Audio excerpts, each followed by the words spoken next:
So here we have a 2024 Nissan Kicks. This one comes in the SV trim level in Boulder Gray Pearl. And then we have charcoal cloth interior. Please excuse the birds that are around me that just came out of nowhere, but powertrain consists of a 1.6 liter naturally aspirated 4-cylinder, made it to a CVT. So not a lot of big changes as opposed to the 23 year.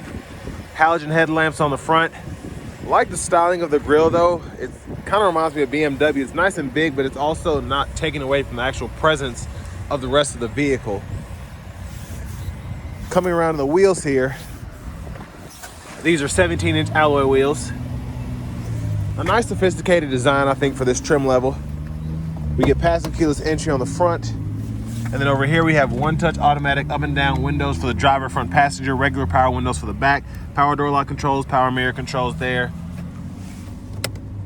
Gas cap release, hood release. We get a manual tilt and telescoping steering wheel. And then we do get a 6-way manual driver seat here. But I have that seat up front adjusted for someone of my size, being 6'3" with longer legs. But before we check out the rear seat room, big shout out to John Roberts Nissan for allowing me to review this car today. I'll leave a link below in the description, and you all can pause anywhere you need to take a closer look at the window sticker, but it stickers for $24,865. Let's go ahead and check out this leg room back here.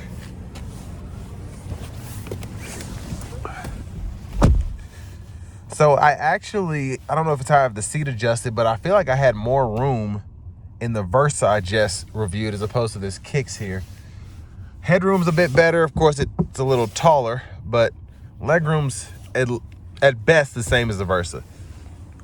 But there's a view of the front from back here. Now I do like this. We do get 2 USB-A ports back here.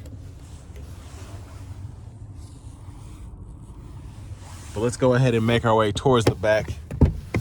Unfortunately, because it is cold out here. The child lock's right here, manual. You can just adjust that. Now gas cap's open, takes regular, no problem. And there's a look at our back end there. A look underneath.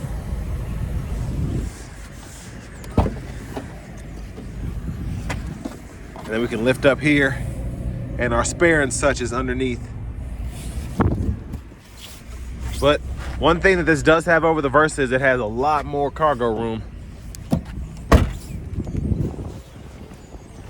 But coming around to the rear passenger side, we can fold these seats flat, so we just pull up here, fold that there. We can run longer objects through to the front, and pretty easy to get it back up. Just make sure the seat belt's out the way. You can snap that back into place there. Front passenger seat, 4-way manual. Glove compartment here. And as we come back around to the front, there's our parts content. And then let's go ahead and pop the hood. There's that 1.6 liter 4-cylinder. Kind of shut weird, but we're gonna go ahead and hop in the driver's seat now. So a hard plastic vinyl wrap steering wheel.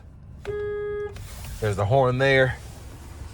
Now over here to the radio, we do get AM, FM, XM along with Bluetooth. And then we have wired CarPlay, wired Android Auto compatibility.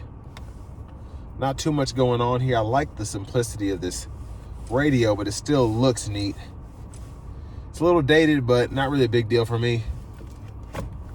Backup cameras there, guidelines follow you as you turn the steering wheel. And then volume knob here, click to mute, or turn the audio off, excuse me. And then we can use this as a scroll knob for the tune in the radio stations. And then also you can click there and you can adjust the bass or whatever other audio setting you want to get a hold of there. Now single zone manual climate controls are here, so fan speed, temperature, fan direction. And then down here we have USB-C, USB-A port, 12 volt back in there, electronic parking brake, pull up to engage, hit the brake, press down to disengage, and then an automatic brake hold there. And then over here, shifter, just hit the lever, reverse, neutral drive, and then you can get into that low gear there. And And in sport mode, you just click that. Bottle holders, center console cubby space. And there's a look at the back seat from up here. And then volume can be adjusted, track list or radio station presets. These 4 arrows can help you go through the left side of the gauge cluster, which is digital, and you can customize that, change your units and language from there, all of that. And then we do have our adaptive cruise with the gap adjust there, voice recognition, Bluetooth, and we can just set our speed regularly there. But push button starts here. Finally, here's the key fob with remote start. And next, let's go ahead and take this Kicks SV out on the road for a test drive.